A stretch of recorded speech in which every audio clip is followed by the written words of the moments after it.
players have certainly proved their rights to be on this kind of a stage time and time again. Mew² versus P2P with Gibus. The Pokemon battle is about to be underway.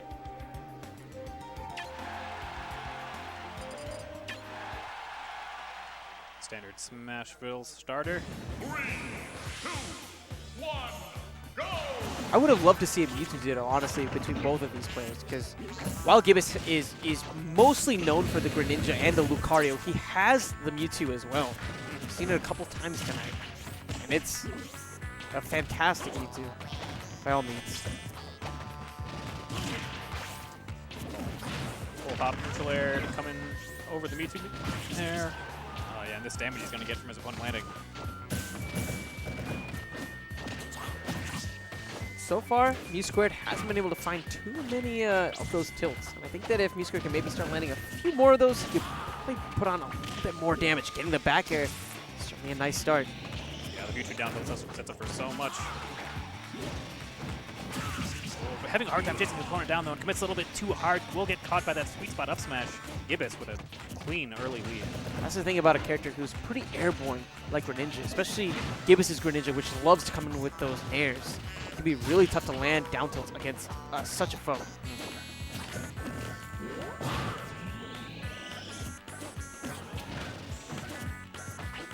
Mew² has a nice amount of percentage, gets the jab, but doesn't find the fair afterwards. Back throw won't be enough to take the stock. Has plenty of time to charge up the Shadow Ball, dropping down, getting the fair, and getting the stock. Mew² bringing it right back, just like that. Dead even game. What a play. But now it's Gibus' turn. For Mew², it's going to be about dealing with kind of getting around some of those short hop nairs that we're going to be seeing from Gibus. These falling nairs have been so integral for Gibus when it comes to racking up a lot of percentage. Yeah, Gibus using the turnaround jab versus that down smash.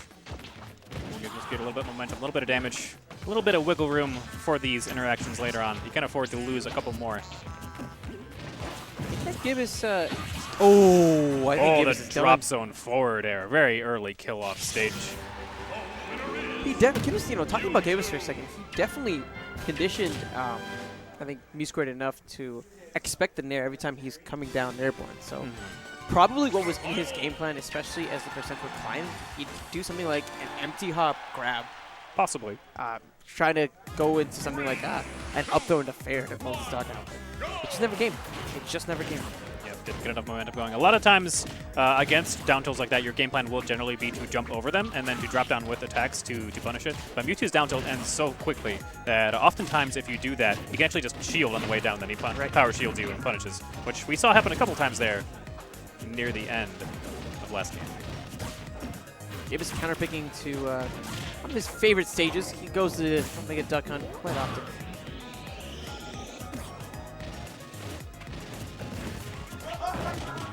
These airs. Magnetic of sorts. Yeah, it's kind of sucking his opponent in. Controls so much space, lasts so long. Tricky landing, but it's still going to get caught. Gibus really wants some of these fairs. Mew² utilized them so efficiently in that last game. Gibus knows he can find some similar successes if he just land them. Oh, yep, that will be punishable. Oh, yeah. Down throw into fair. Yeah, definitely going to kill that far off. And now Mew² is going to be the one who has to try to bring this back. Oh, that's a great start. Yep, forward air cutting right through that up smash from Greninja. The Shadow Ball there, stuffing out another approach from Greninja. Mew² has all the percentage that he needs. If he can get the grab, he can get the up throw. It should be enough, I think, at this kind of percentage to take a stock. Starting to pull the trigger a little bit too early, though, with these up smashes. He's going to be taking a good amount of damage from it.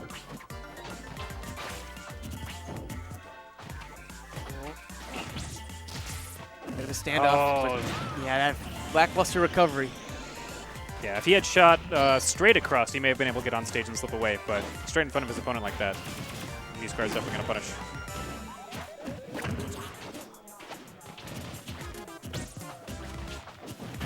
Okay. That was a smart grab. Good chasing on the double jump. Mew² getting the down throw there, and another nice nair. So much damage is happening from these nairs. He's using it to essentially pull Gibus down. Then from there, he gets some of those down tilts into fairs. Just really, really solid play. Oh, Gibus loves that. He knows that a lot of floating characters love going for the air dodge. That's why he charges up those up smashes so often, trying to just catch them out of that. Yeah, the mix-up after the double jab is one of the ways that Gibus will often take an opponent's stock. Oh, okay. Just poke it with the neutral B. Get a little bit of presence. Oh, no. Not going to be quite enough on the stage. I say a dodge. Oh, and nice. Waiting, and that was just so reminiscent of one of Gibus' recoveries, where he recovered right towards Mew². Mew² was able to punish. Yep. Just the presence from his opponent, having been shut off all the other options, you know, can often scare a player into trying something that's a little bit risky, just to, you know, throw a curveball at your opponent. Game 3. Mew² with the counter pick. Where do you see us going? Not sure. Oftentimes Mew² just ends up running it back to wherever his opponent beat him on, but I don't think he'll want to go back to the Omega Duck Hunt. Okay, yeah, we're just gonna go back to Smash Will. Makes sense. The way that Mew² utilized the platform in the initial game was really, really smart. And oh wow, I was expecting a little bit more out of that footstool combo. No, but yeah, since he got it grounded, it doesn't really lead to much. That's true. Still fancy though. Oh yeah, oh yeah. And regardless, I think it's still like one of those things that gives you a little bit of that momentum. Right, yeah. Definitely puts your opponent on tilt for a moment, and that moment was all Gibus needed. Already Mew² approaching those triple digits. Yeah, lots of different ways that Gibus can start looking for kills now. I feel like so there he's trying to bait him to air dodge out towards the edge of the stage. But Mew² has been consistently air dodging in towards middle stage, and I wonder if Gibus is going to start catching on to that, start punishing that way instead, because the up smashes haven't been working too well. It does cover a lot of space, but since Mewtwo is so floaty, he can drift really, really far. That's right, that's right. So even if he gets the call out on the air dodge, he's not able to capitalize because of that little bit of aerial drift. See what adjustments are going to be made. Mew² getting it down to getting some damage, but still way behind in this game. Whoa, that's a trade, but I don't know if it really worked out all that much in Mew²'s favor. He's very fortunate to get the damage and walk away with his life in this situation, but that up throw, I think that little hit might have been just enough to put him at a percentage where that up throw was going to KO. Yeah, that disjointed grab going to be really hard for Mewtwo to land against. Mew² down to just one.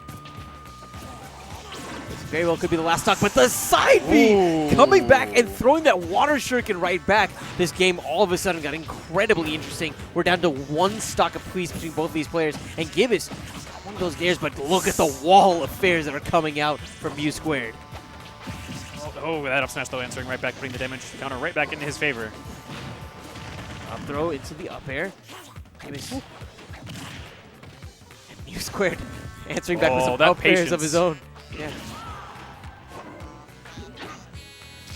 Mew² having stage advantage here. Goes to the disable, but interesting. the quick change in stage advantage because of that Hydro Pump. What a crazy little interaction. Oh, no! And the up smash covers the roll in. Mew². I don't know if that was intentional. Maybe not. He might have been trying to dash grab. Don't know. But either way. Yep, one way or another, Mew² ends up on top. Eternal Cosmic Power. Mew² taking it over Gibus. And now it's his chance at Cosmic Cosmos. I believe he's the only person that we really have seen that hasn't had a shot at Cosmic Cosmos yet. At least today. So could he be the wild card that this bracket needs to take out this Corrin? Real quick, we have a couple of announcements. First off, the T-Lock 1K is going to be going down March 19th. There's going to be a minimum of $1,000 pot, and it's going to include Cognitive Gaming's Wizrobe, who is our challenger approaching, Wobbles, of course, and almost all of Texas' finest players. That's going to be really exciting. I'm stoked. I hope that we get a couple more out-of-towners as well, because this is going to be a guaranteed pot. Yeah. You don't have to, spend money and travel for payout that's not there. Right, This is yeah. at least $1,000. Yes. Yeah, and Mojo, Arc, a lot of the Austin guys will often come down here for our tournament, so I imagine they'll probably show up to compete as well. I think it would be cool if Javi showed up. That'd be really cool. That'd be really cool. Who do you have to talk to get Javi to come, man? I don't know. That's Mexico. That's not too Yeah. bad.